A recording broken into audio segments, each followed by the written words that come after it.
Thank you for joining us this morning to our webinar today, How Future Ready is Your Financial Planning Practice? At the AFA, we're very keen to put together an ongoing program of webinars that add value to our members. And as part of that, we put a lot of focus on practice management. And today is a fantastic webinar which will take you through a range of issues about how to prepare your own business and how to have a plan for your own business. Now, today we've got Cate Americano and Mark Lewin. And I'll just quickly do the introduction, if you can move to the next slide, please. So today's webinar involves one and hopefully up to 1.5 hours of CPD, given that it goes for 90 minutes, and we'll make that available within a week. Now, all attendees will be on mute throughout the session, but you will have the opportunity to make comment or to ask a question. When it comes to asking questions, I ask that you use the Q&A function, as you can see on the screen there. Not so much the chat function, but Cate may use that for other reasons. Okay, let me introduce our two speakers today. Cate Americano. Cate has 30 years experience in the financial services industry, the last 18 years spent coaching some of Australia's most successful financial planning practices. With her extensive experience and in-depth knowledge of businesses working with startups with over 5 million in revenue, this has enabled her to develop strategic, results-oriented plans and processes to facilitate change and transform businesses. Cate is a certified business coach, life coach, and neuro-linguistic programming, NLP, practitioner in her own coaching business. She's also a member of the International Coaching Federation and the Association of Financial Advisors, and has a Bachelor of Information Technology and an advanced diploma in financial planning. Also, we have today Mark Lewin. Mark is a financial planner with 24 years. Mark has worked as a financial planner for 24 years before selling his business in August 2019 to spend more time growing Back Office Hero, the business he founded in July 2018, to help other financial planners improve their business valuations through back office systems and procedures, robust compliance, and outsourcing. With a long and varied career working within the financial markets, Mark started in 1982 as an assistant accountant in London with a Lloyd's underwriting firm. He then returned to Australia to become assistant portfolio manager with a leading Australian insurance company. From 1986 to 1995, he worked as a bond broker with an international merchant bank and became a financial planner in 1995. This background has provided Mark with extensive business experience, insights, and knowledge to assist financial planners to create efficient, compliant, valuable, and sale-ready businesses. So I'll pass over now to Cate for what will be a very interesting webinar today. So thank you, Cate.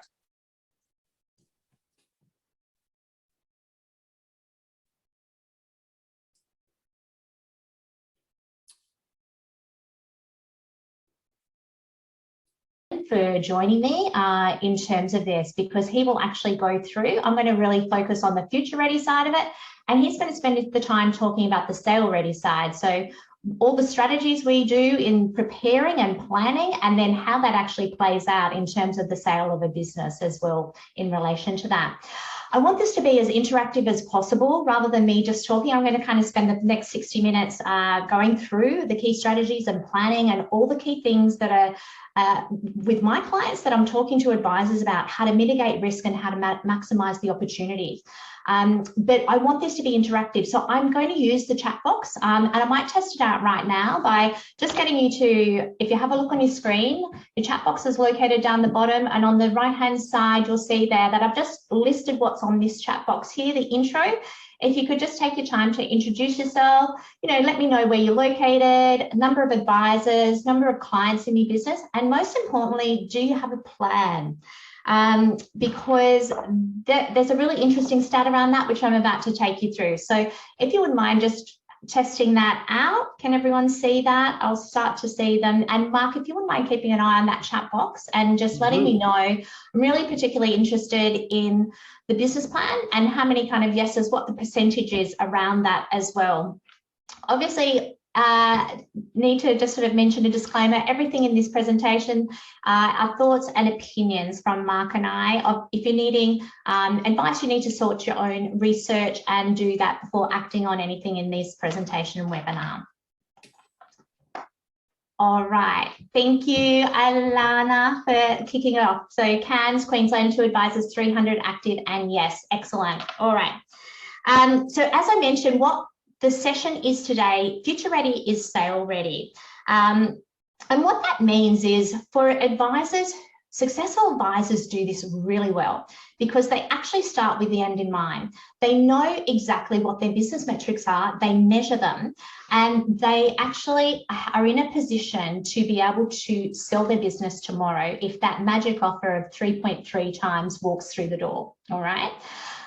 So this is what we're talking about. By being future ready is being sale ready, and it puts you in a position of power and certainly in a position of control, and enables you to be the price maker instead of the price taker. And given the what's happening in the industry and succession planning and the amount of advisors that are looking to exit, this is a really important topic to be addressing right now. So as I mentioned, what we're going to be able to do today is actually go through, I'm going to spend the top part of it going through the insights and looking at the resources that are available to us through the Business Health latest Future Ready 9 report and the key insights and trends that are coming out of that and how it's differed to the 2019 version. I'll also touch on the 7 things that successful advisors do.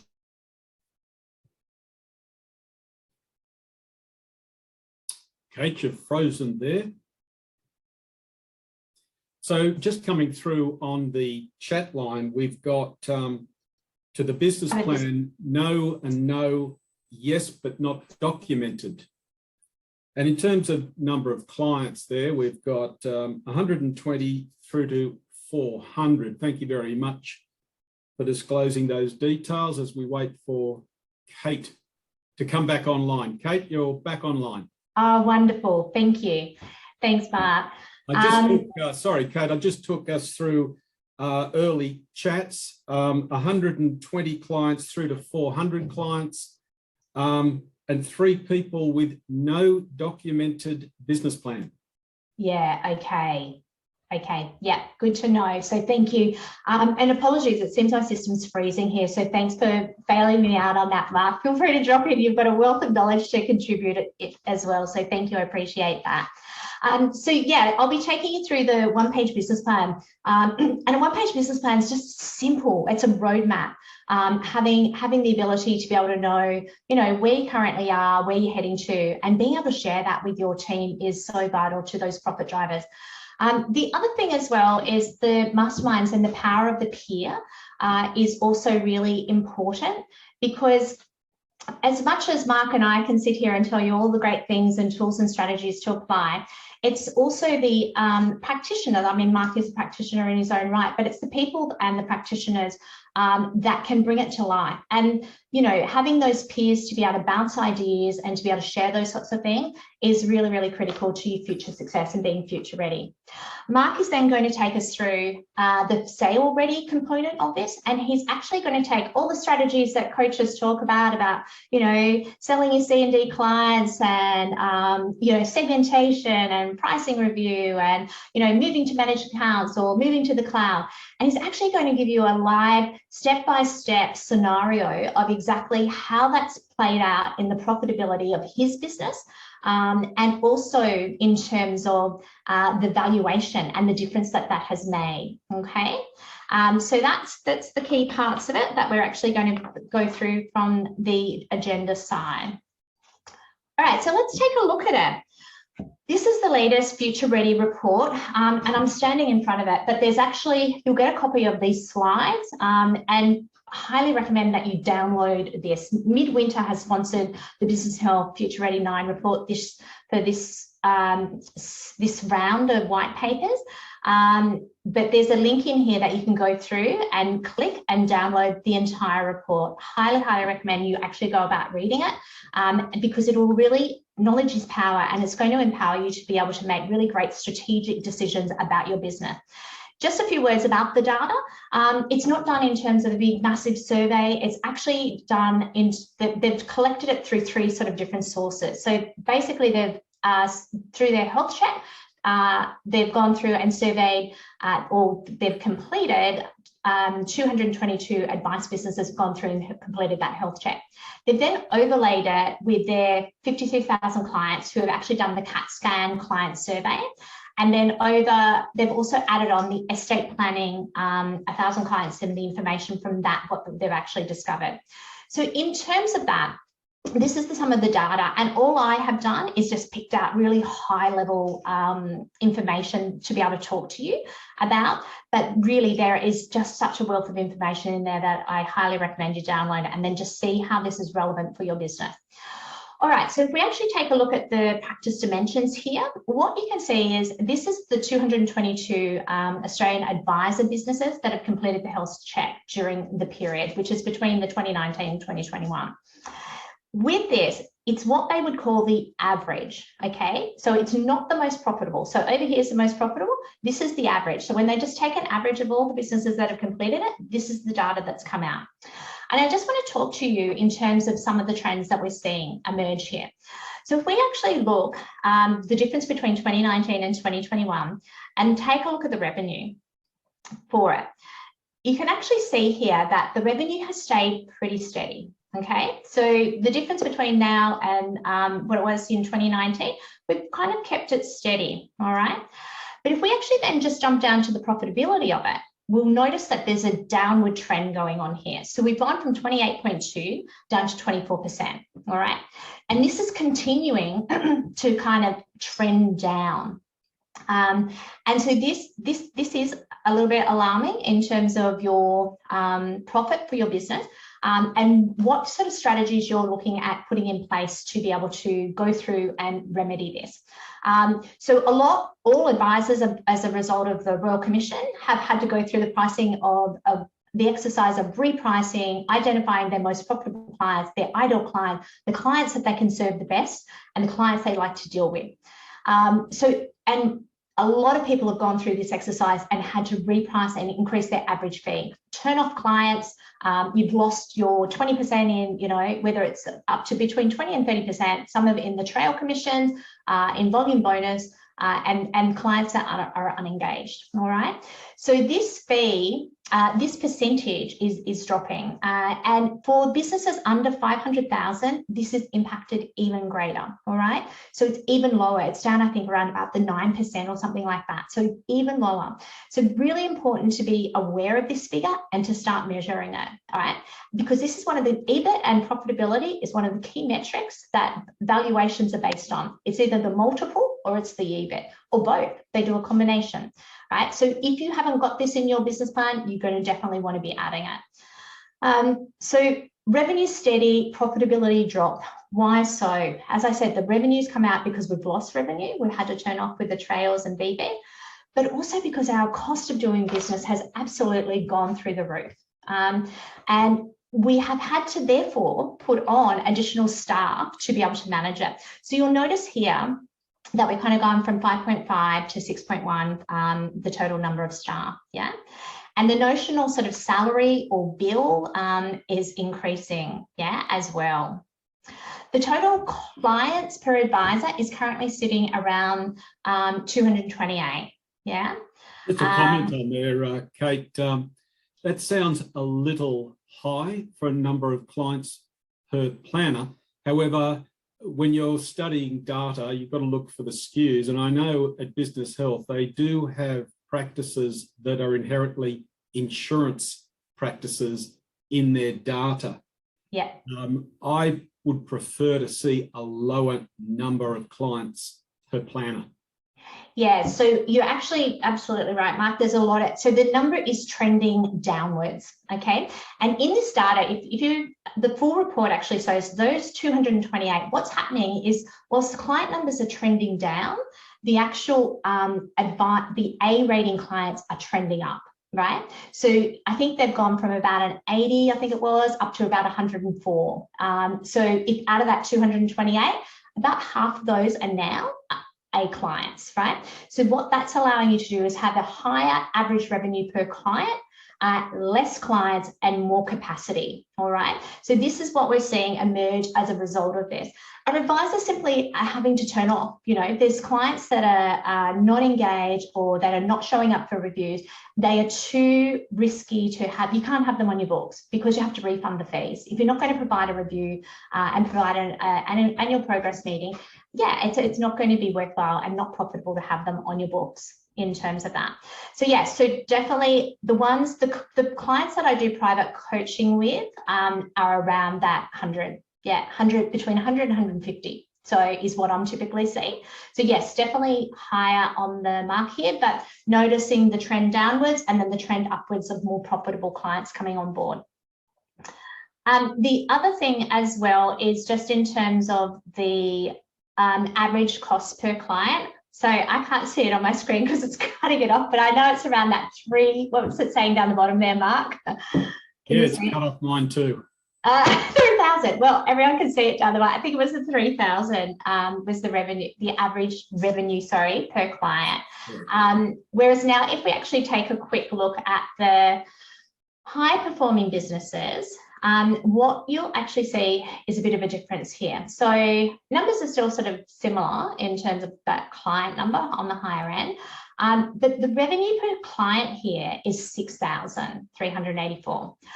What I would love to see is from the advisors that are on the line, what is the average revenue per client for your business? Yeah, if you know the average revenue per client for your business and also the average cost to deliver a review or the service, to provide that service for a client, and just assuming one annual progress meeting. If you have that data, it'd be really interesting to see that. Yeah, so 3.5 on the average, 6.5 on the, call it 6.5 for the revenue per client on the high performing businesses, which is considered the top 10% on profitability. All right, the other key metrics in this report that's definitely worth checking out is profit drivers, and it's on page 25 of it. So all the key profit drivers, they list and they actually show the increase in profitability if you implement this strategy. If you have a CRM, what difference does it make? If you have segmentation, reviews, client feedback, contacts, the number of contacts per year, how much does that really impact it? Business succession planning, is that really important? Yeah. Staffing, full-time employees, job descriptions, performance reviews, sharing your business goals with your team. So every one of these are a key profit driver, and they all have varying profitability for each of those things as you're implementing them. So with all this, it's information to be able to see exactly, be aware of it, because awareness precedes change. When we know where our gaps are, we're able to be able to go, oh, great, we can have a look at that and see what's relevant for our business. Mark said 1,500 per revenue. Thank you. Yeah. So I guess the question for that is,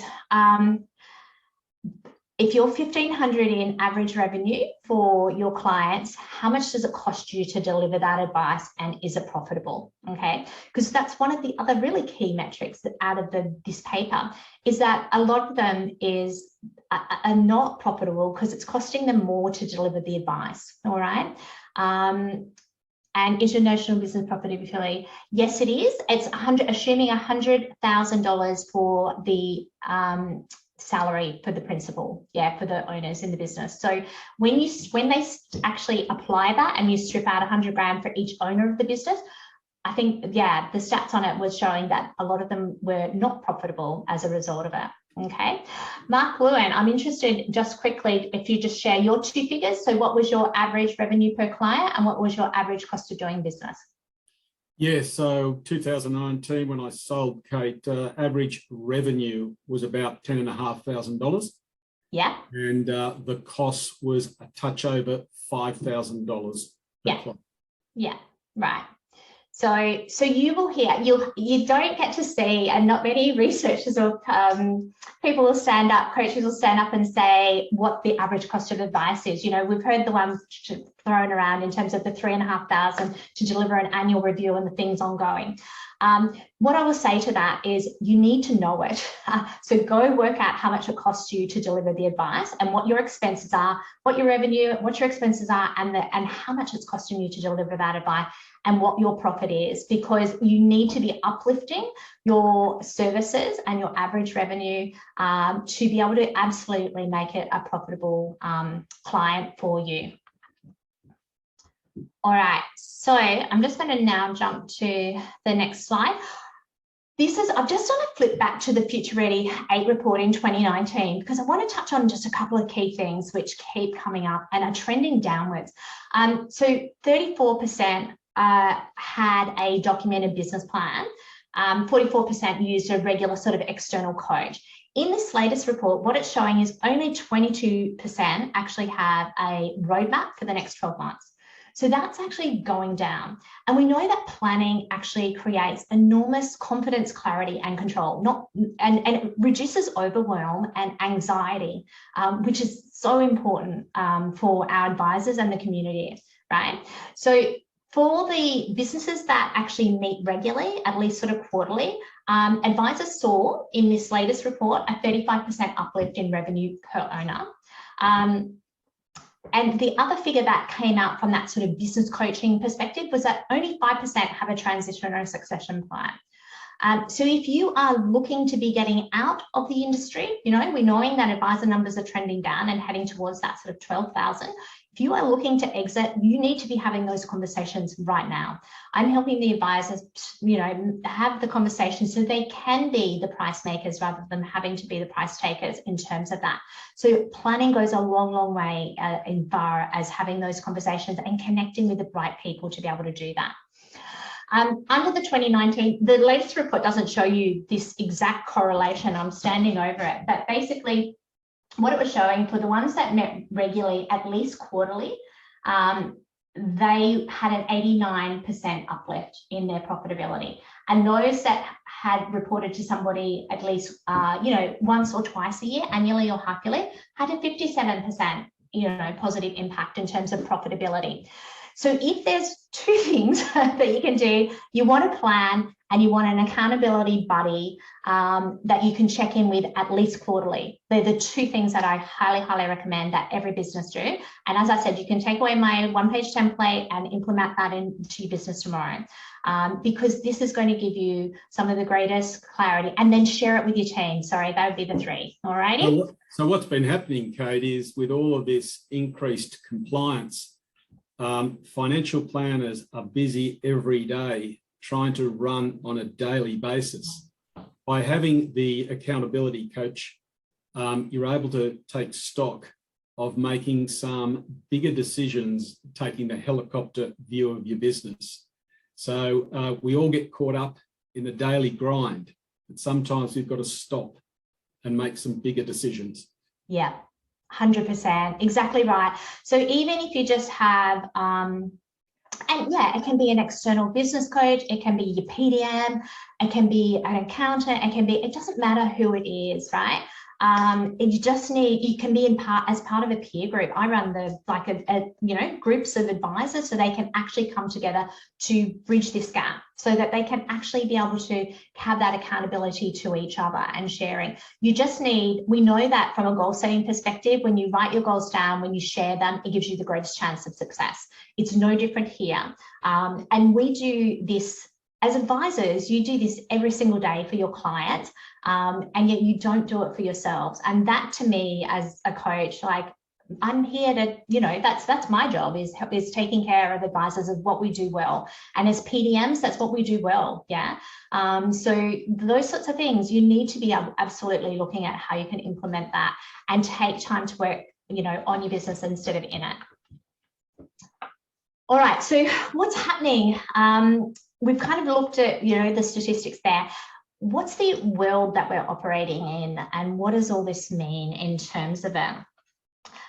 Well, it's a COVID VUCA world. I don't know if you've heard of this acronym before, but basically what it means is it's volatile, it's uncertain, it's complex, and it's ambiguous. It just means another word for disruptive. And entrepreneurs actually thrive in disruptive environments like this. So we all kind of need to put our entrepreneurial hat on and look at how we can solve problems, meaningful problems that make a difference to people's lives. Yeah. If we start thinking like that, it enables us to actually, you know, be much better in this disruptive environment. The way that we actually, you know, go through the process of countering volatility is through planning. Yeah, so it's by actually having a plan in place. And the way you do it is you counter volatility with vision by creating compelling vision and values for your people. Yeah. You meet your uncertainty with understanding. So you look at what your peers are doing. Yeah. You also overcome complexity with clarity through your business planning. And you fight the ambiguity with agility by having the right people doing the right jobs and being adaptable and flexible for all the changes that are coming on. So that's strategically what we're looking to achieve. I want to just quickly touch on, though, this change curve, because that's the other thing. Is the only constant in a disruptive world is change. So what we need to do as advisors and as people is to get really good at managing this change curve. It's actually the same as those sort of 7 stages of grieving. You know, when change hits us, what happens is we actually go into that state of shock and denial and frustration and depression. And what a lot of advisors do, particularly if you're feeling that sense of overwhelm, is you get stuck in what I would call this problem room, all right? Instead of being able to get into what I call a state of acceptance and actually become what is termed a realistic optimist, all right? This is what you're wanting to be able to be in terms of managing this change and the constant barrage of change coming at us all the time. So what is a realistic optimist? They are realistic about the situation. So they know it's a bit crap, you know, but they are able to be optimistic about the future. So what it allows them to do is to be able to be observers to it and to be able to keep an eye on the horizon. So they're able to mitigate the risk that's currently in front of them, and they're able to maximize the opportunities that are coming their way. And they're able to maximize the opportunities that other advisors miss because they're stuck in the problem room. So if you find yourself, the easiest way to check where you're operating from is to ask yourself, are you always talking about the problems? Are you always looking at the bad? Or are you constantly looking for the opportunity? And it's a choice, all right? We had to, with my previous company where I was working at a licensee, and I had to, as part of that, we had to rehome 360 of our beautiful advisors into other licensees. You know, that was so challenging. It was the most challenging 18 months of my life. And I would say it was probably one of the most challenging 18 months of a lot of my beautiful advisors' lives in terms of that. The one thing really stuck out in my mind as a result of that, and it was their ability, the ones that were able to maximize that opportunity in that really difficult situation, were those that were able to go, okay, this is not great, but I accept it. Yeah. So stating that acceptance and going, what can I do about it? And what's my next best step? Yeah. So this is, from a mindset perspective, so key in terms of your own success and managing your teams and managing your business and making sure we're always operating. You know, if you're getting stuck down into all the detail and all the compliance and all that, that all leads to overwhelm and it all leads to burnout. Yeah, we can't operate in a creative, strategic way when we're stuck down in the detail of it. We have to step out of it and actually really be an observer to it so we can strategically what's best for our clients, what's best for our team, what's best for our business, and what's best for ourselves. So that's the change curve. The other thing I'd just like to really highlight is the facts. So the AFA has done an awesome job of engaging Deakin University. I'm not sure if anyone is also doing this, but it's the mental health first aid course, which you can either just do it for your information, or you can become certified in it for the next 3 years. Drop it in the chat box if you're doing this course, because I'm doing this advisors that I'm doing it, and there's other advisors on the call that's doing it with me. Not this call, in the session. But what's the really alarming thing in terms of mental health and first aid is that 1 in 5 Australian adults are going to experience a common mental illness in any 1 year. All right. So what that means is that's kind of, not sure if we've got the whole, it's 20% of us. Yeah. There's 70 people on this call. So think how many that means right now in terms of that. So we all need to get much better at self-care. It's not a luxury, it's key. And we need to get much better at looking out for the signs for our buddies and our mates and reaching out and connecting. And we need to know the questions to ask and not to ask. Yeah. So that course, so thanks, Bill, and thanks everyone at the AFA for arranging that, because that is an invaluable step for advisors to be able to have their staff go through that, so they can have a mental health first aid officer in each of their businesses to be able to deal with things like that as well. Agreed. Yeah. All right, so we know that planning increases our profitability, it reduces our anxiety, our stress, and gives us control. What's stopping us from doing it, And here it is. It's actually because of the distractions from all the problems we face. And as Mark said, we're so busy being stuck working in the business instead of on the business. So you can see the long list of the things that are here in terms of the ongoing compliance obligation, effectively managing workflow, client relationships, decreased trail, increased expenses, longer hours, COVID, ongoing study requirements, business acquisition, restacking checks, due to inefficient processes, war on talent, finding the right people, finding perfect future clients, and exit strategy and strategy plans. So no wonder we feel overwhelmed when we actually go, where do I begin? Yeah. So let's take a look at that actually now and what successful advisors do well. So successful advisors, when I look at the businesses that I've worked with, they kind of have these 7 common things that keep showing up over and over again. The first thing I would actually say though is they actually aspire to do better. So it's not even to be the best. It's not about being the best and being the biggest. They just want to do better. They're curious, and they're constantly looking at how they can do better for their clients, do better for their people, do better for their business partners, and do better for their business and do better for themselves. Yeah, they're trying to really balance the difference between the ideal business and the ideal life. And they're focused on that because, as they say, I'm really interested in, every time I do an analysis on this, I actually look at their advisors' overall satisfaction and happiness in terms of their business and what they've built and whether they're happy and satisfied with that. Because you can have a really successful business but be really, really unhappy. So it's really important that we're actually looking at, building the business that you want and not what somebody else wants, and delivering on that. So they aspire to do better. They have a plan. They absolutely have a plan, and it doesn't matter. Most of them are just using a roadmap. Some have the really detailed, full-blown plan, but most are just using a roadmap to keep their staff and their people on the same page on a monthly or quarterly basis. They have great accountability partners to keep them accountable. And as I said, we've spoken about that. And they have really good peers to call on. There is a saying that is, it basically says that you are the average sum of the 5 people that you spend the most time with. So choose wisely. And I say that with all sincerity, actually, because when you are looking at forming your peer groups or strategic alliances, always make sure that you are the dumbest person in the room, because you want to be able to hanging out with the smartest people that have got all the solutions to the things you don't know how to solve yet. And what's really beautiful about that is the things, as I said at the beginning, the things that you are really great at, somebody's not so great at. And so you can start to have that lovely exchange of data and sharing and building better businesses together. So there's no doubt we are so much better together and sharing information is absolutely key. Kate, if I can just jump in there, yeah. I would always have financial planners visit me, and I would invite them into my practice, because every time I opened up and gave them a couple of ideas, they would give me a gem of an idea back.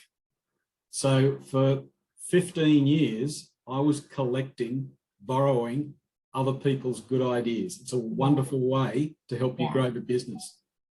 Yeah, it's so true. Same, Mark, in terms of that. I remember previous licensee, I ran the peer groups, the masterminds peer groups for 10 years, and I'm running them now in my own business. And same thing, like if you just get one thing that you can take away and implement, it's been worthwhile, you know? Yeah. All right. So you can see, I'm not going to go just in the essence of time, go through all this in detail, but you can see here the things that they're documenting. So their plans covering their vision, mission, values, their financials, their clients, their people. They've got compliance systems and repeatable processes, trusted advisors, and they're really looking at that mindset, life, work balance. And if you're okay, you know, low battery, high battery, and looking at how they can always question whether they're realistic optimists or not. All right. So just chatting on that, I thought I would share this with you because this is actually straight from a masterminds peer group that I ran just about 3 weeks ago. But I wanted just to share the conversations that we have and the snapshot for it all.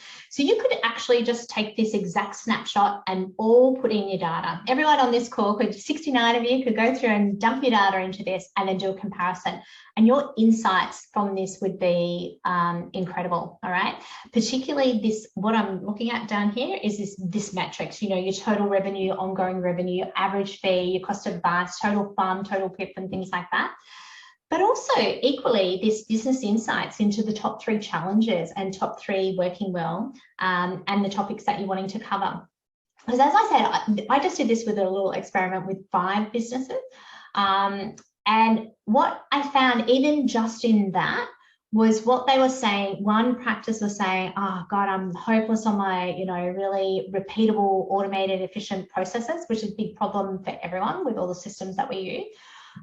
Somebody else is going, oh, I'm really good at that, you know. Somebody else will go, I'm really poor on time management. Someone goes, oh, I've got that nailed. And someone will go, I'm hopeless at the marketing. I don't know how to do that, and the ideal client. And, you know, so all of those things, even in these 5 businesses, were incredible. So even, yeah, as I said, you'll get a copy of this snapshot, but even being able to compare yourselves and benchmark, because your numbers in by themselves are valuable and absolutely critical for tracking, because you can't, you know, manage what you don't measure. But seeing then it in comparison in benchmark, that is so powerful, because then you can start to spot trends and gaps, you know, and that's where you can actually say, what does that really mean for my business? Am I ahead or am I behind?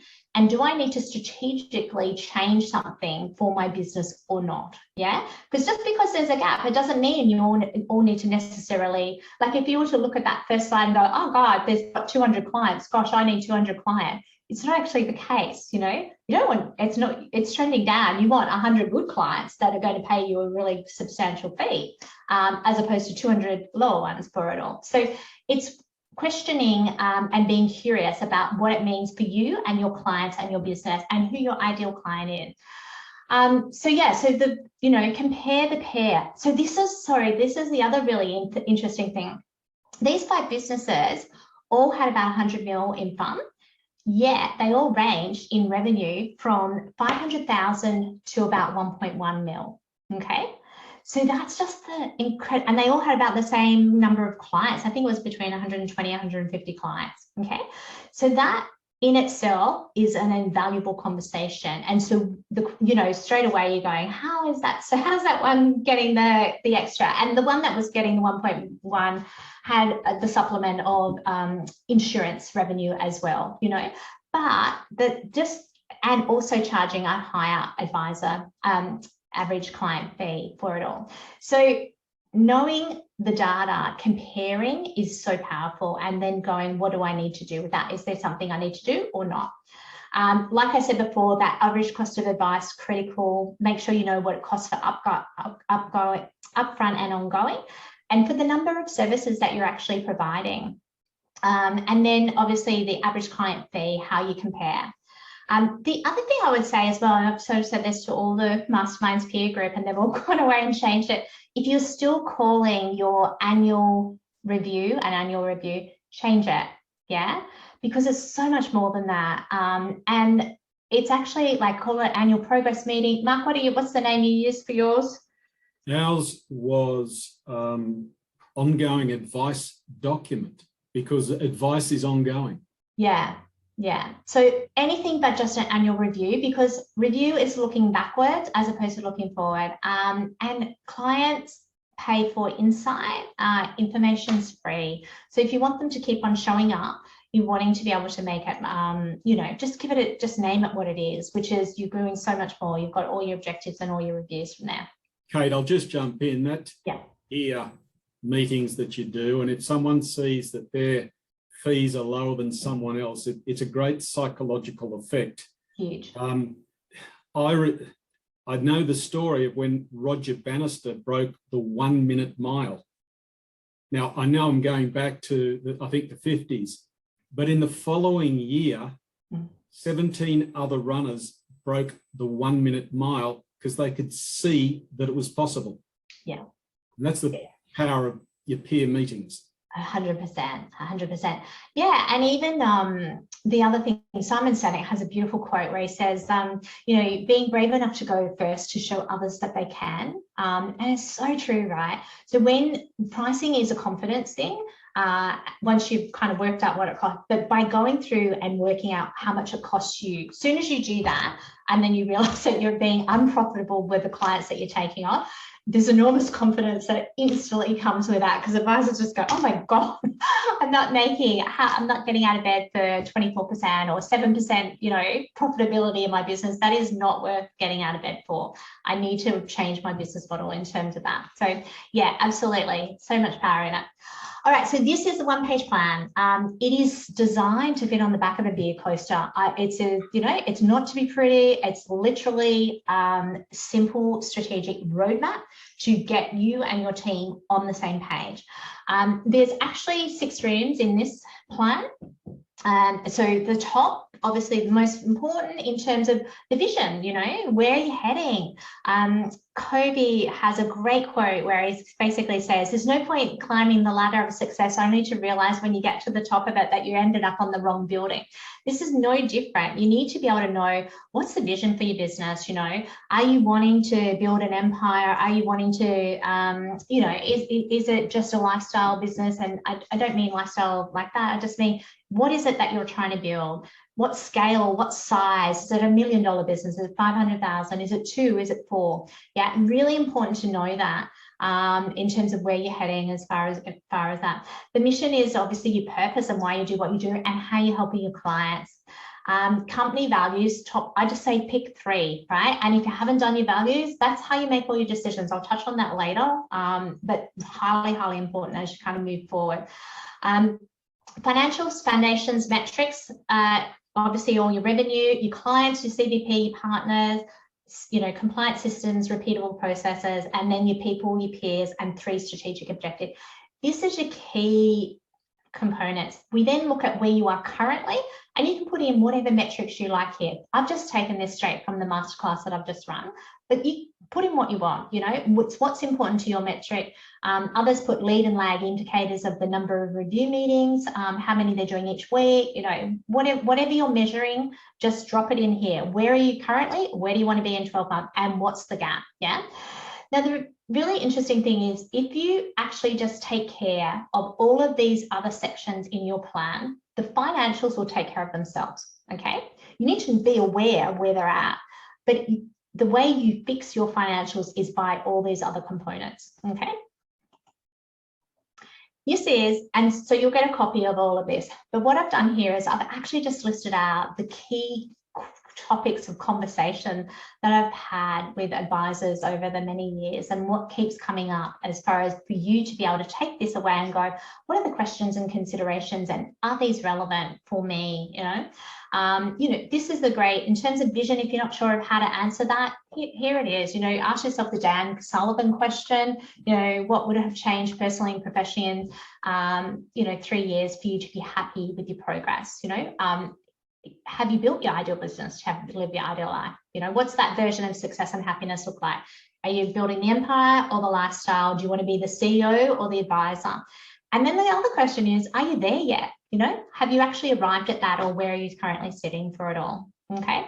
So the two biggest problem rooms, which is why Mark has such a successful business, is the technology down here. These two areas, the compliance system, processes and procedures, the most complex part of the business plan, and the greatest challenges. Likewise with finding, attracting and retaining fabulous talent. All right. So these are the things that you can look at doing to be able to retain them and attract them. These are the things you can do to overcome that. And Mark will touch more on that as he goes through his session as well. All right. So yeah, I'm just going to take you quickly through the things that we do here in terms of some of those components of the one-page business plan in a bit more detail so you can see it. You can look at what your story is, the vision and the mission, and the top 3 personal and company values. I'm really big on values, and the reason I am, I know that Lumion is doing an awesome job on that, and they've got their little pack of values cards that they hand out as part of their technology and things like that. The reason I am big on values is because of the impact it actually has. Values are a psychological based tool. But having said that, you don't need to be a psychologist to use them, okay? So I've been using values for the last 10 years. Yes, I am a certified life coach and NLP practitioner, but I've been using this. All I would say is you just need to care. So if you are going to ask a values-based question, you need to listen to the response, hold the space for your clients to answer that, and give them the ability to respond. Values are how people make their decisions. All right. So, and it's when you live in alignment with your values, you are naturally happier. So if you were to ask your clients their top 5 values and then ask them to rate it, and then ask them to say how well I'm living in alignment, and what's one thing, how to take it from interesting to suddenly really valuable, is what's one thing that you could do to actually improve that value over this coming 12 months. That is exactly what they can take and make changes with and work with. I'm building a coaching business off the back of a pack of values cards. All right. So, and people pay me really good money to do a 1.5 hour session for it. The reason values are so important is because COVID has enabled everyone to pause in their life and stop and go, oh, okay, what do I actually want my next, the last 20, 30 years have served me really well. What do I want the next 20 or 30 to look like? Yeah. And they're actually starting to do life designing and they're going, you know what, I'm sick of just working for the dollar. Advisors have never been busier than they have over this COVID period. And they've also said they've never been happier in a lot of ways, because they've been able to help clients make really instrumental decisions about mortgage repayments, or dropping down to 3 days, or not coming back full time, or being, just all those really valuable services that you can provide as advisors has made an enormous difference for clients. So values are really, really important. The other, and this is where you can use them. So first of all, use them on yourself, test it out, right? Then use it on your partner, use it on your kids, use it on your staff, and then use it on your clients last. Once you see the value of it, you will then know. Values, if you are in alignment with your values, so here's the thing. If you are aligned, you actually like people who have the same values as you. If you find that there are other people that you meet that you kind of go, oh God, I don't really get on with that person, it's just because they prioritize a different value, okay? People leave companies, they leave financial planners, and they leave relationships because their values are no longer aligned. So if I was like, it's such a powerful thing to know what your clients' values are. And then you can actually be able to help them, and just like, you don't even need to have a full-on conversation about that, other than to say, what does that value mean to me? And how is it different to you? And what does that mean to the partner? You know, really powerful. And hence the reason why we're moving from sort of that objectives-based advice to values-based advice. And we're kind of seeing that natural transition to that. All right. So highly employed, very passionate about values, and I could talk forever about it.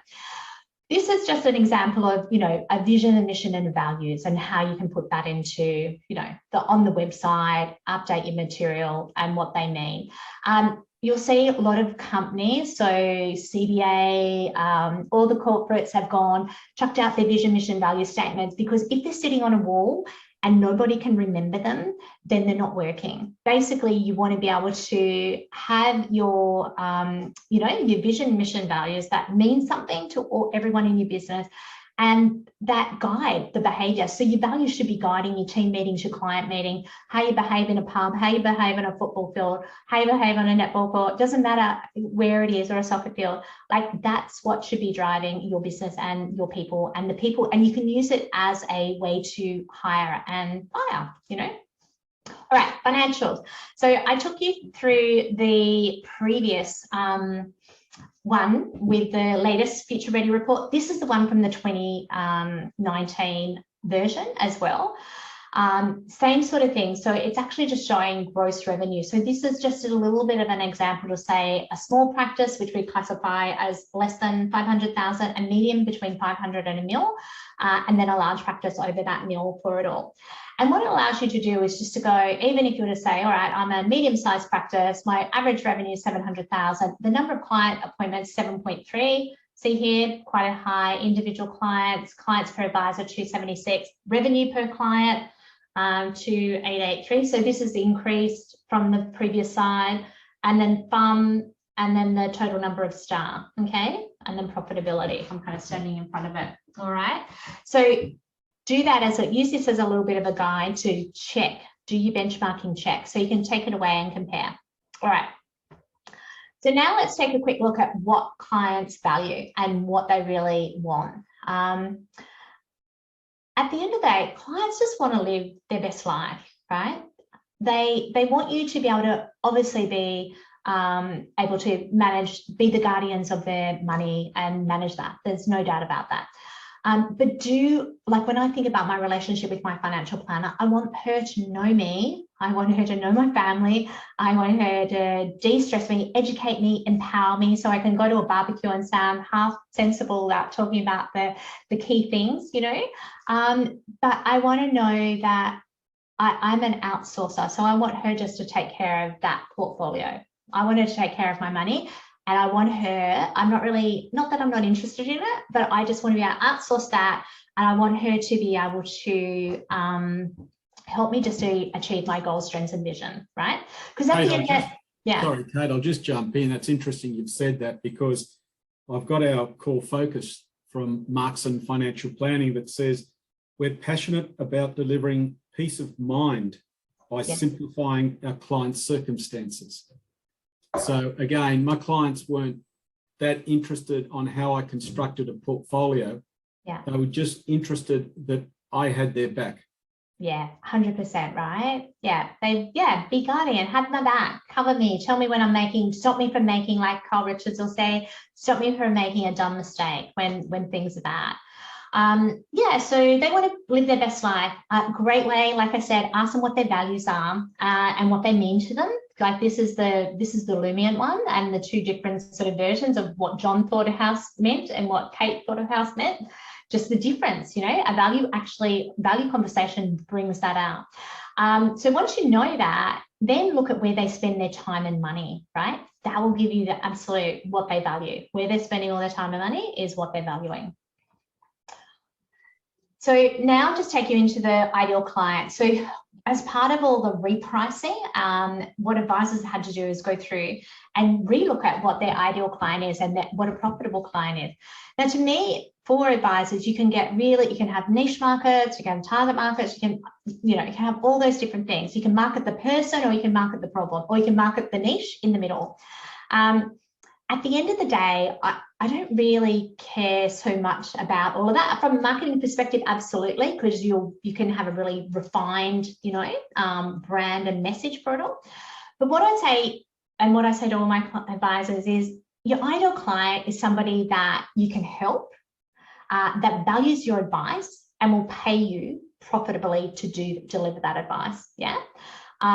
So that really at the core of it is that.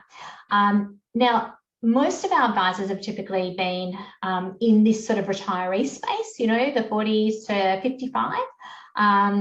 But you can see here, what's becoming really important is exactly what Tim Henry has from Aspire in terms of aged care and estate planning, as we've got this aging advisor population, also aging population, to be able to cover for all their needs. So here are some great questions in terms of it. I'd also say an ideal client is an outsourcer or a collaborator. Anyone that wants to do it themselves is not an ideal client. They're just going to waste your time and cost you a lot of money and take away capacity that you can be helping other people that want it. What is a really great thing to do is that Pareto rule. If you were to actually identify your ideal client and then their average revenue, and then work out how many of those you currently have in your business and look at that, and then see exactly what it would do if you had, more of those, and how that would impact the overall profitability for your business. Cate, about a month ago, I was doing a webinar and the young financial planner asked, what fees should I charge my clients? Yeah. And so I asked him, well, what is your ideal client definition? Yeah. Because part of that definition is the minimum fee that your practice charges existing clients and prospective clients. So it's a very important concept to get the ideal client definition nutted out early. Yeah, absolutely. And when advisors doing that, I actually just get them to give them a name. So pick a client out of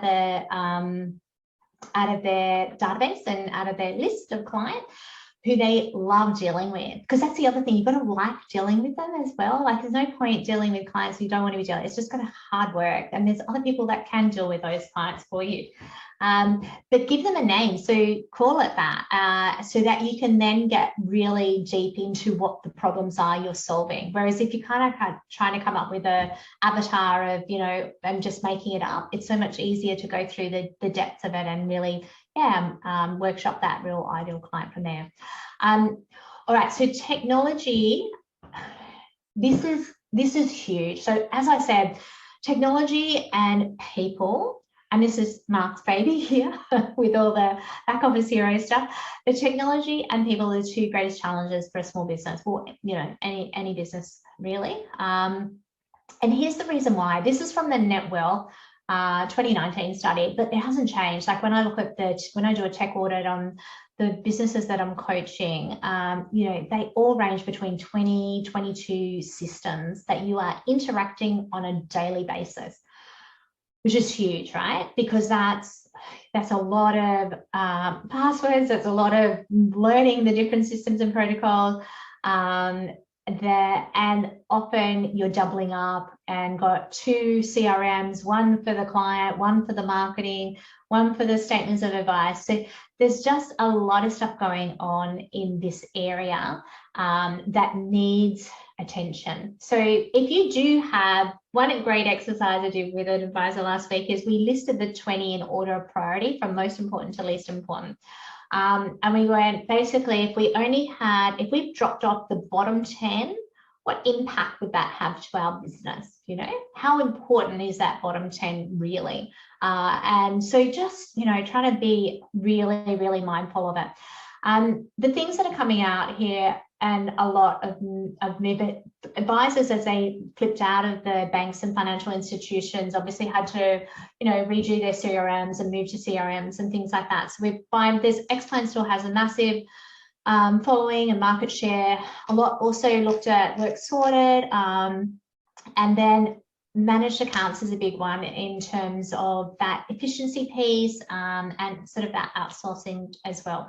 But you can see here the list, like, it's got all of the different types of software and suppliers that are used across the different things that are here. So definitely worthwhile doing a tech audit if you haven't, and actually going through where you can get the most efficient gains from that, because that is where we're completely, losing a lot of time and spend a lot of energy to be compliant, and have those repeatable processes that are efficient and automated.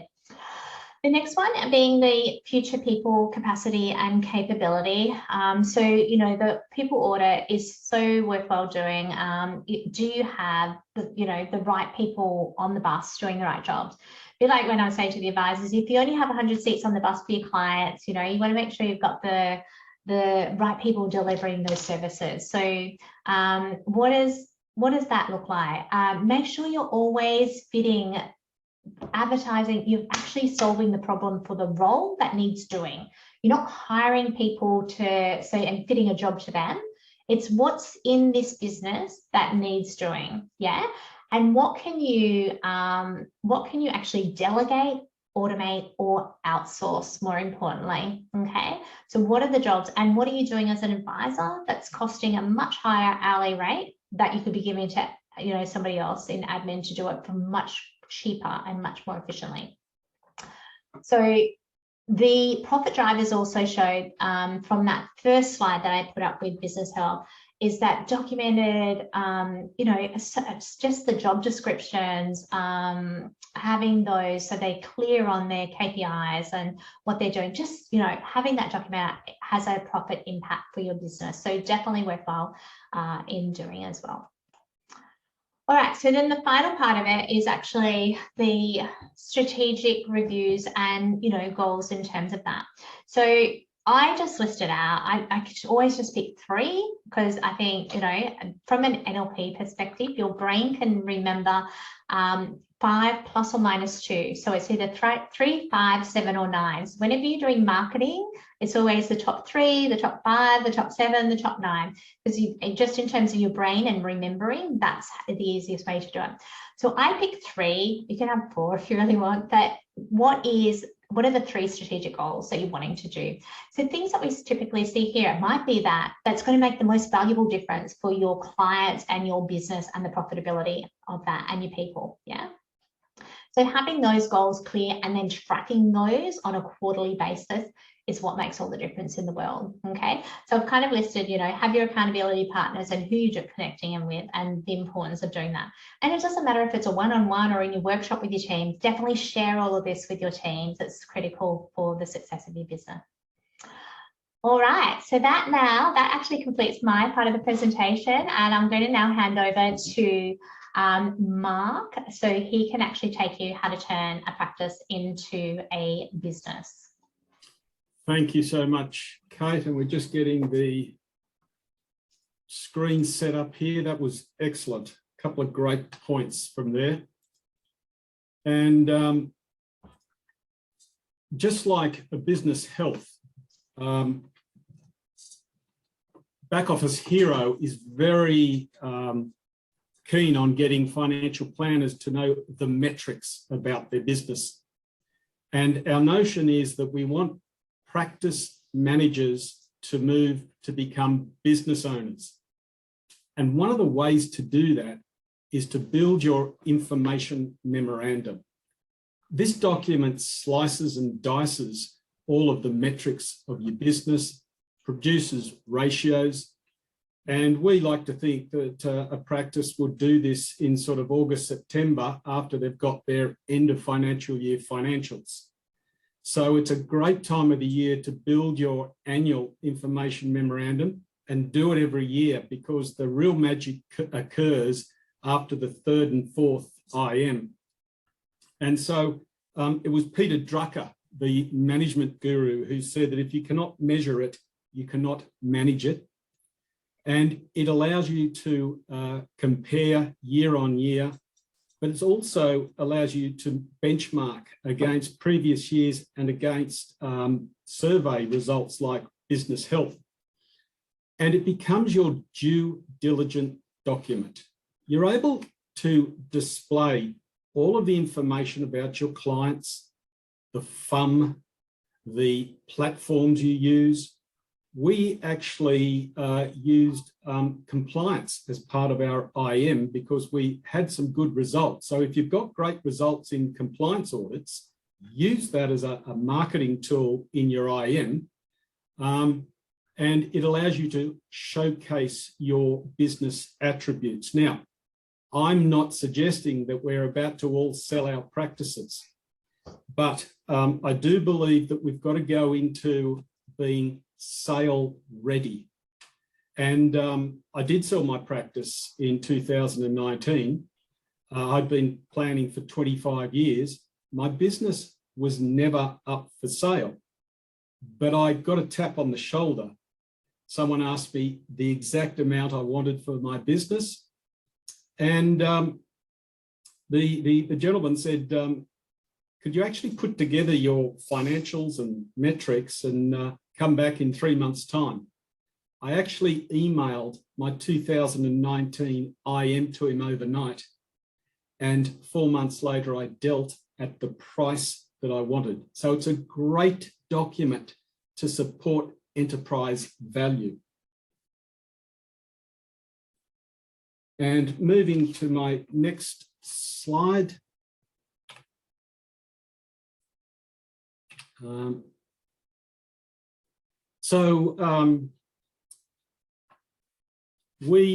was going through some old information memorandums the other day, Kate, and I came across this quote that I made in August 2010, because I can assure everyone that in the first 10 years of being a financial planner, I was very lonely, I was anxious, I was stressful, because no one actually teaches you how to be a small business owner. And we saw this quote. Hopefully in the years that follow, we will look back at 2009-10 and be thankful for the platform work we've undertaken to strengthen our work practices. We've certainly put ourselves in a good position. Kate, that was my statement. And that was from an anxious, stressful financial planner coming out of the GFC. We'd gone down our own rabbit warrens. We dug ourselves out on numerous occasions, only to pop up and still be aimless in the true direction. But to be sale ready gives you that clarity and the confidence to make some decisions. And there's a great opportunity coming everyone's way, which I'll now demonstrate on my next slide here. And there is approximately $3.5 trillion of this intergenerational wealth transfer that's occurred. 2.6 million Aussies are seeking financial advice. Believe it or not, Kate, with the collapsing number of financial planners recently, 800,000 clients were left without a financial planner. And 2026, it's estimated that there'll be about 12,000 financial planners in Australia. So I'm asking everyone, are you able to disrupt your current business practices and procedures to take advantage of this? And is your business nimble enough to take advantage of this unbelievable opportunity that's at our doorstep right now? Now I'd like to take you through how we disrupted our own business.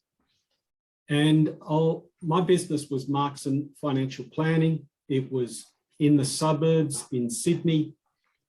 And on the screen there, we can see my FUM and recurring revenue. And right back in 2007, I actually approached Business Health. The boys there, Rod Patino and Terry. And as a young man, I always wanted to be a business owner. So I said to Terry, can I do a mock sale of my business? Because I want to know if I've got a business, firstly, and I want to know the value of it. And so they actually put me onto the information memorandum And we actually wrote 13 consecutive annual IMs and used the last one to sell my practice. Again, in 2008, we're coming out of the GFC. I'm still not confident, but the coaches were telling me that we should sell our Bs and Cs. And if we do that and we end up with more A-grade clients, that we're going to increase the value.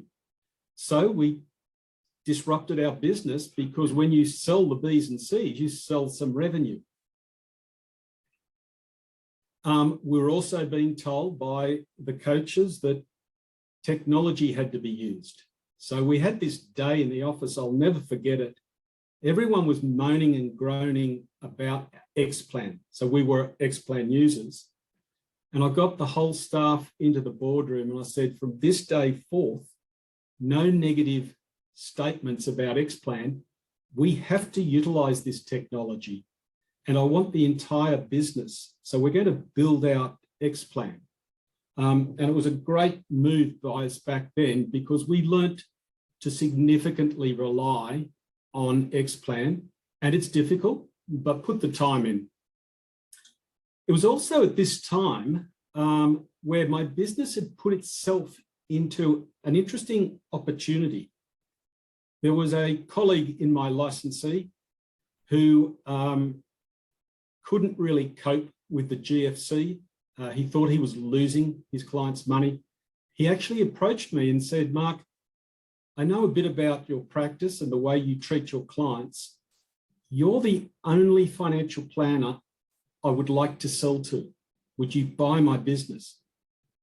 Now, Kate, when you're confronted by a very motivated seller who says that, I was lucky I could take that opportunity, and I bought the business at a handsome price. But it was because of the business that we were approached. It was then that we started to outsource file notes. So outsourcing to the Philippines, and it was just a simple file note.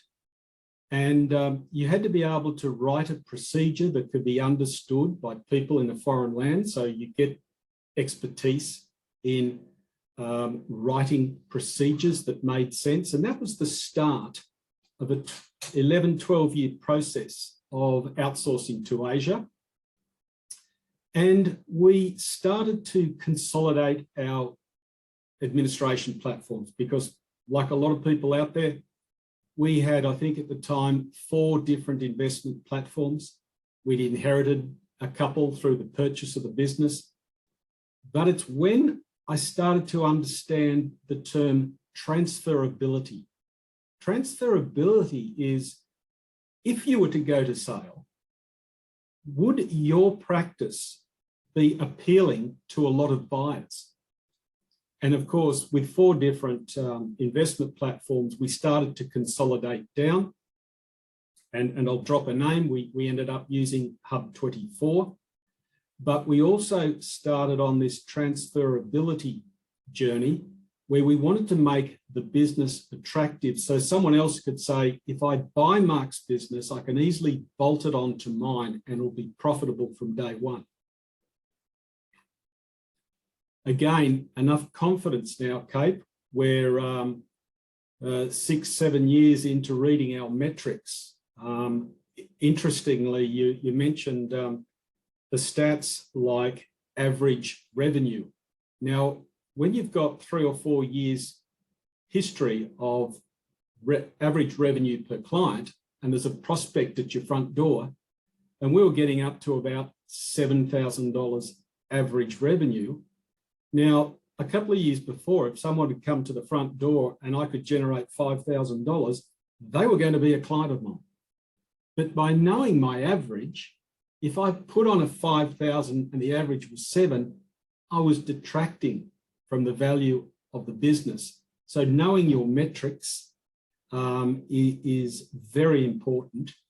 And also, I sold Bs and Cs because someone else could love them more than we could. And hence, we could apply more to our A-grade clients. So in effect, we were being fairer to both A grade and fairer to the clients we let go. Mark, can I just ask, I know you'll touch on the revenue, what did you sell your Bs and also Cs and D client for on average? Oh, you know what? I was actually, we were able to get 2.8 times multiple. Wow, huge. Back then, I had this strategy that every physical client file had to look identical. We started to build the system, the business system, and a system only has one way of doing it. So I thought that if every client file looked identical and was totally compliant, it would be worth more. And to sell Bs and Cs at 2.8 surprised me. Yeah. We then, again, we progressed through outsourcing. So now we're able to write a procedure for someone in the Philippines that could actually use coded documents inside Xplan. So here comes the notion of clean data, because a coded document through Xplan only works efficiently if you've got all client data, especially if the person running the coded document was in a foreign country. Yeah. So you've got to understand the notion of clean data. Yeah. And again, the changeover from being a practice manager to a business owner, we were at all attempts trying to reduce business risk. So we moved to the cloud. We moved on to Microsoft 365 to make sure that there was cyber security and that we were reducing business risk, because this was my major asset, Kate. Yeah. And we all know, as a small business owner, you don't have a lot of super. Yeah. So this had to fund my wife and my retirement for the next 30 odd years. Yeah. Mark, just before you move on, Andrew has a great question just in terms of when you sold the B and C or C and D client, were any connected to wealthier clients and how did you deal with that? Oh, very good question, because, and this might be the contentious part, Kate, if you've got an ideal client definition that says the prospect at your front door must have $8,000 annual revenue, then that, on a lot of occasions, actually says you don't take on the adult children of your existing clients. A business doesn't take on loss-making clients. But many coaches have told us over the years that, of course, we've got to nurture the children of our clients. I'm telling you, after 25 years, Kate, I didn't lose a lot of husband and wives together, didn't go to that many funerals. And of course, yes, we'd had a partner who would pass away, but there's still the survivor. So the businessman says, ideal client definition, you only take on clients with a certain revenue. I hope that helps. And so there's two distinctive phases in the last 15 years with Mark's in financial planning. It was the phase where I didn't really know where we were going. It was my phase in learning how to run a business and disrupting my business and taking some risk. And then finally, with no real extra marketing, no advertising, a simple website, we turned more and more of our clients into advocates. And Kate, the phone didn't stop ringing for the last 7, 8 years. Because although I've spoken about the strict business system, it's about saving time through efficiency. And what do you do with this extra time savings? You go and build deep client relationships with your existing clients. And for us, profitability equaled deep client relationships. Great. So just moving on, there is the headings of what's in an IM, and I'll quickly move on because Back Office Hero renovates financial planning practices. And we have a program that runs over 10 to 12 months. And here's the latest case study. bumped into a gentleman about a year ago who said he was very close to taking a 2x multiple sale of his business. And I asked him to hang on and to take a presentation from us. He agreed, and we wrote a practice report. We implement our sale ready program. We helped him with X-Plan and cleaning the data. We started outsourcing the annual review document. And we built his first information memorandum. And Kate, 3 weeks ago, this gentleman actually accepted a 3.0 time multiple of recurrent income. He actually got a bid at 3.2, but he preferred the other buyer. Yeah. And that's an uplift of over $500,000 for that gentleman. Yeah, yeah, a huge. And those sort of multiples also, Mark, you know, they're not like a lot of advisors with, you know, initially years back, it was sort of the 3-time multiple, and people were saying that you're only going to get 2, 2.2, 2.5, 2.8. But I also have an advisor that's going through that process right now, and so has great systems, great processes, really, really good ideal clients, is not key person dependent. That's the other thing I would really say. So has advisors that are in the business that can take over when he sells it or has that transition, that will also get around that same multiple. So yeah, for advisors out there, what I would say is just start that conversation now. If you're looking to exit, make sure you're having those conversations early and doing all this renovation, looking at your, you know, added expenses and EBIT, and really keeping a great focus on the profitability of your business to be able to maximize that. So it's so good to see, you know, what's possible with the right sort of strategy and renovation. Thank you. Awesome. So thank you so much, Mark. You know, as a coach, it's one thing to talk strategy and implement it, and you see it as you're doing it, right? But to see, I haven't seen it like that in that chronological order over that period of time. So that is so invaluable, certainly for a coach, for advisors in general. So I hope the advisor community, AFA, has enjoyed that, because it just allows you to see the difference. Take the report from Business Health and look at the profit uplift and driver, and then overlay that with your slide that you've just shown then to say, what does a managed account increase your profitability by? What's the outsourcing increase your profitability by? What's selling the D's and C's? So, you know, so it just gives you that, as you say, the confidence. You've kind of gone first to show others that they can. It gives you the confidence to be able to go, okay, I need to be able to look at my business a little bit differently, and go from there. So that's awesome. All right, so thank you.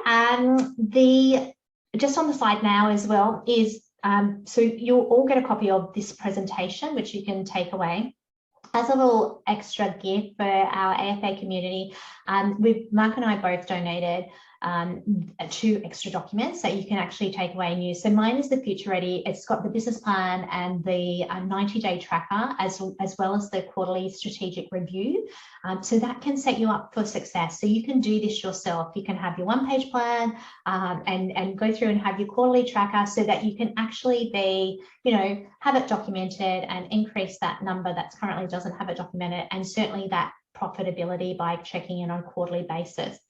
And Mark has kindly donated that information memorandum. So it means that you can actually then start looking at the Future Ready and the Sale Ready, and what are the important metrics that he is measuring and renovating as part of that process. So they're documents that you can take away and do it yourself. Alternatively, if you're needing help, if you've got questions, just reach out to Mark and I separately. I think on the next slide, it's got our details as well. Mark, hasn't it, for it all? So thank you. That actually completes our session. And Phil, I might hand back to you to see if there's actually some questions. I think we've got about 5 minutes. Yes, thanks, Kate, and thanks, Mark. We do have a little bit of time left, so we do have the opportunity for questions. Please send through any questions that you've got, and I will read them out. Mark, we had a question already, which I think was reflecting upon taking on the children of clients. Donna's asked another one. How do you handle the situation where a good client refers someone who doesn't fit your ideal client? Yep, absolutely. So this is where you spell out what your business does and what it doesn't do. Yeah. And you spell out that there are many styles of financial planning businesses, but if you can't take on that client, don't take it on. And that's the difference of running a practice. And by the way, Phil, you know, I was a young financial planner taking every client I could. And then I'd shifted into that business mode, and there's some strict rules about the system, and you've got to say no sometimes. Yeah, can I just add to that, actually? Sorry. There's also, I don't know if anyone's done the back in the day, but we all did the that David King referral workshop, and part of that was actually designing your referral policy and ideal client referral profile. So, and that is a really simple thing to just bring up, which is basically, I deal in the retiree space, I help people like you, I deal in the retiree space that have problems like this is what we have, and we have capacity to take on another 10 to 20 to 50, however many clients you want to say. That's how you do it. So by building just a one pager, some people even had a little banner to say the ideal client, you know, it enables the clients to know exactly the type of client to refer and not to refer. And it saves putting them on the spot as well. You know, when they go, oh, I've got anyone to refer, and everyone will, of course, it's a bit like asking if you've got a joke to tell. Everyone goes blank initially. So if you actually just warm them up to it, to say, these are the types of clients I'm going to ask you at review time, and you know, to see if there's anyone else that we can help.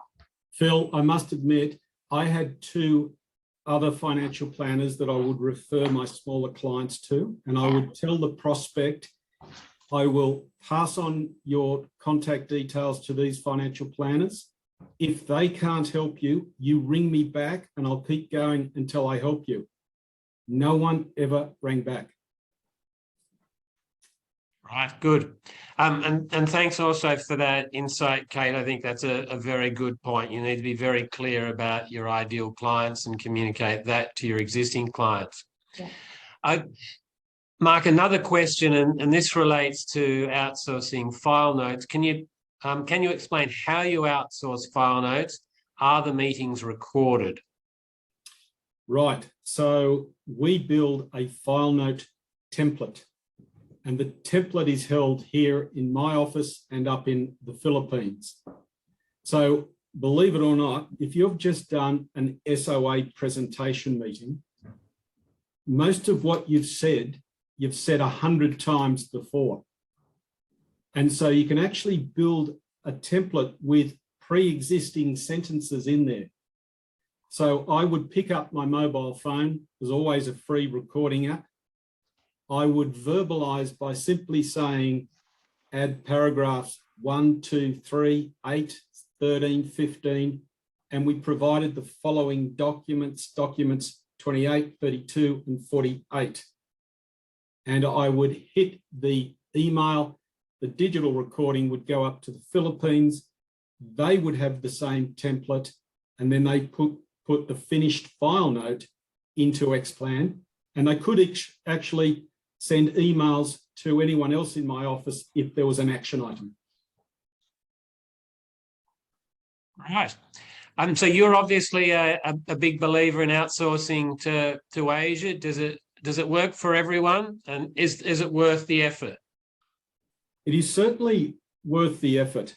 And I'll give you the following. So in my last 12 months of being a financial planner to the 30th of June, 2019, we did 122 annual reviews that year.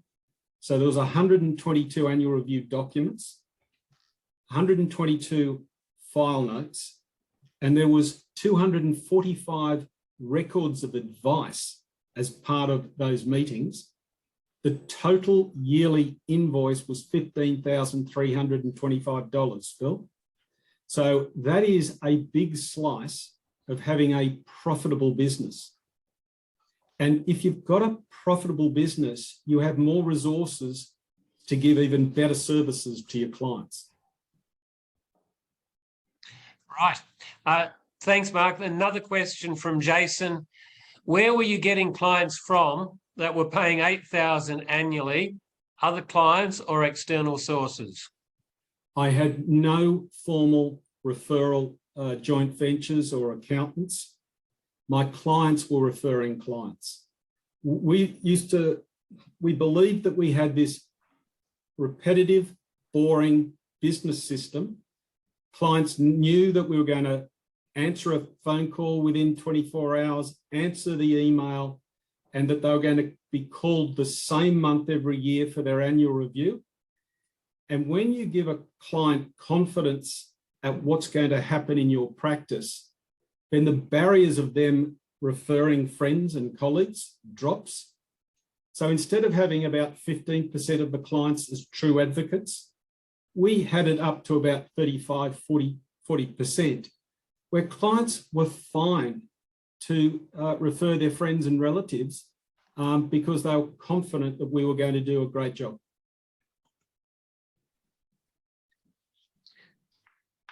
Right. We're just about out of time. And if I can just ask Cate one last question. How optimistic are you about the outlook of the advice industry? Honestly, I feel that the future is so bright for those who plan for it. You know, if you're just picking up on the previous points that Mark touched on in terms of that intergenerational wealth transfer, the number of Australians seeking advice, and the number of advisors that are going to be dropping down to potentially about 12,000 by 2026, like there's huge opportunities there, but it does take planning and it takes work, right? But it's still a great industry. The services we provide make a meaningful difference in the lives of people, and we can feel really good about that. You know, we're helping people at the end of the day. So I know we're going through a lot of pain at the moment, but I see it as a really bright and the optimistic realist always. Fantastic. Well, we are out of time now. I really would like to thank both of you for your presentation. I think some key learnings that I took out of it were you're so much better with a plan. You need to analyse and know your own business metrics. You need an accountability partner. Who is your accountability partner? And there was also some really good points about mindset. And I really liked Mark's description of the journey that his business went on. I was pretty impressed with his suggestion about a 1-minute mile. I think that would take a quantum leap, but that's what we really want. What we want to see in the advice world is a quantum leap. And if we could quarter the cost of producing financial advice, that would be fantastic. Just to sum up, today's webinar will be available. It will be on the website.